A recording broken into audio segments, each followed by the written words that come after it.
Today's the topic which we are going to discuss would be capacitor.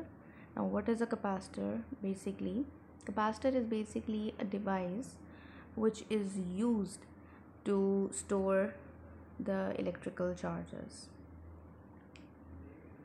So, any kind of device, any kind of metal surface on which charges are getting deposited and stored there, even in the absence of a battery source, this is known as a capacitor, right? So, what sort of construction it is having?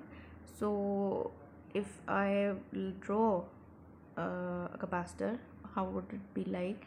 I will draw two metal plates and made up of any metal, and then the distance between them is basically equal to d, and then I connect the two metal plates with some battery source or with any potential source offering v amount of potential to the metal plates. Now definitely current will start flowing through this particular setup, and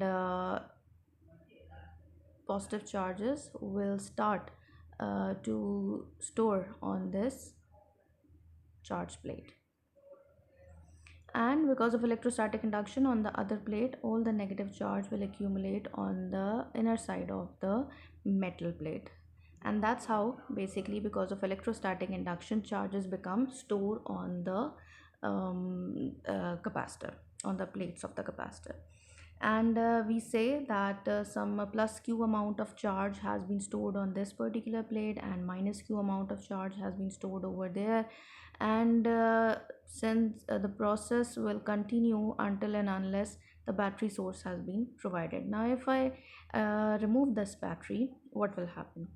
Since the maximum amount of charges have already been stored, in the absence of this battery source, this charging process will occur if I attach some kind of resistance instead of a battery source. Like if I attach some kind of bulb, then the bulb will start grow.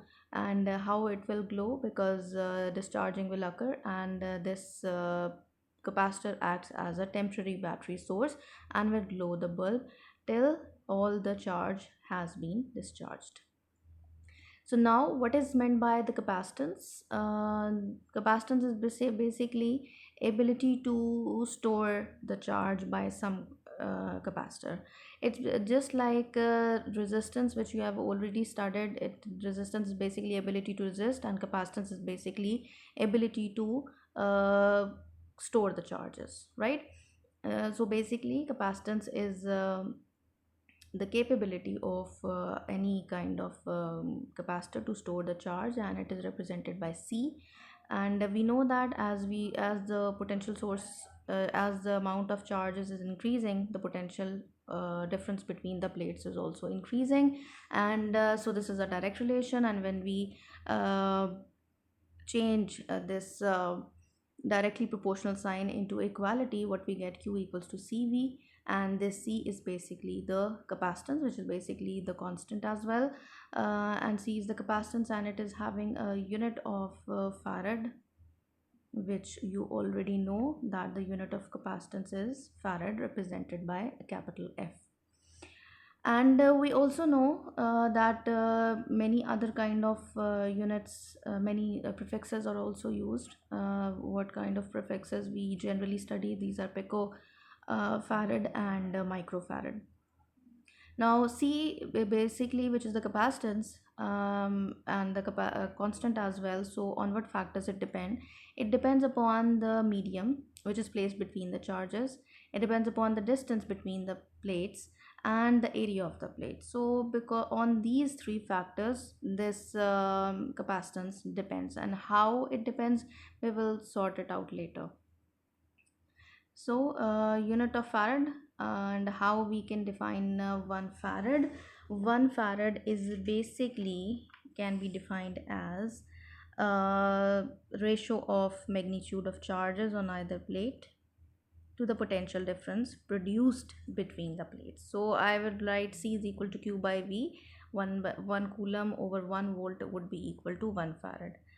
This is how we can calculate, or you can say we can define farad. Now coming towards the parallel plate capacitor, and this is again the same combination of plates having distance d between them. V1 potential is offered on the first plate and V2 on the second plate. Q positive charge has been stored on the first plate and Q negative charge has been stored on the second plate, and between them there is a distance d. Now the potential gradient offer in this case would be E equals to minus delta V over delta R, and writing the value of delta V, we get minus V2 minus V1. Since it shows that it is moving against the field, that's why I've written V2 minus V1. Now multiplying this negative sign inside the bracket, what we get, V1 minus V2 divided by D. D is basically delta R, that is the displacement covered by the charges, and V1 minus V2 can be replaced commonly as V, that is the potential difference, right? So this is equation 1 which we are having, and after that what would we have another equation to show you. This equation is basically another form of electric field intensity. We can find it out by using the Gauss's law, and Gauss's law says E is equal to sigma by epsilon naught, which we already have read in our previous articles. So E is equal to sigma by epsilon naught, putting the value of sigma, which is Q by A, that is surface charge density, and sigma is basically the surface charge density. So putting that value, and what we get two equations for electric field intensity. Now comparing the equations, that is equation 1 and equation 2, what we get, we have V by D is equal to Q by epsilon naught into A. We are having now this comparison equation. We just simply rearrange the equation in a way that Q on this side and epsilon naught over A D and divided by V over here. So we see that this Q by V is basically equal to C, and rest of the value is E epsilon naught A into D. This is basically the capacitance, and we say that for the vacuum as well, we say this is the value for capacitance for vacuum. So in this equation we see that the capacitance is directly proportional to area of the plates, directly proportional to the medium relative permittivity, and permittivity of free space, and it is inversely proportional to the distance between the plates. So we say we have to use large area plates, right? Then the medium which we are using, it should be of greater permittivity, right? But in this case we are using for vacuum. And lastly, the distance between the plates should be very less, right? If the distance is small, then more charges will be can easily move through this particular distance, and easily store on the other plate. Now moving towards epsilon R. Now what is this epsilon R? Basically it is the relative permittivity. Whenever you replace the medium which was earlier vacuum, now if you replace this vacuum with any of the insulator which is known as dielectric, so if you replace the dielectric, which is basically an insulator between the plates, what will happen? This will definitely increase the capacitance. And how it will increase the capacitance, it will basically will be explained in the next article, which is basically the polarization, and I will discuss it later.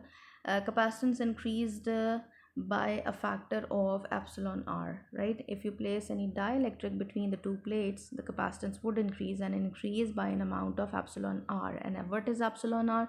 Epsilon R is basically the permittivity of that particular medium, so, and it is known as relative permittivity. And I will write the value of C medium as epsilon naught into epsilon R A by D. Epsilon R is always greater than 1, so it would definitely increase the value of C vacuum, right? And epsilon R, that is the relative permittivity. It is independent of shape and size of the dielectric if you are using it in any shape, it doesn't matter. It depends upon um, other factors. So dielectric is basically also known as relative permittivity, dielectric constant, or you can simply say it as um, specific inductive capacity, right? We are having three names for this: specific inductive capacity, dielectric constant, and relative permittivity, that we use for epsilon r. Okay. Now, how would we define this relative permittivity, or you can say dielectric constant? It would be defined as the ratio of the capacitance of a capacitor with a given material filling the space between the conductors to the capacitance of the same capacitor when the same space is evacuated in the relative permittivity. It is basically the relative permittivity.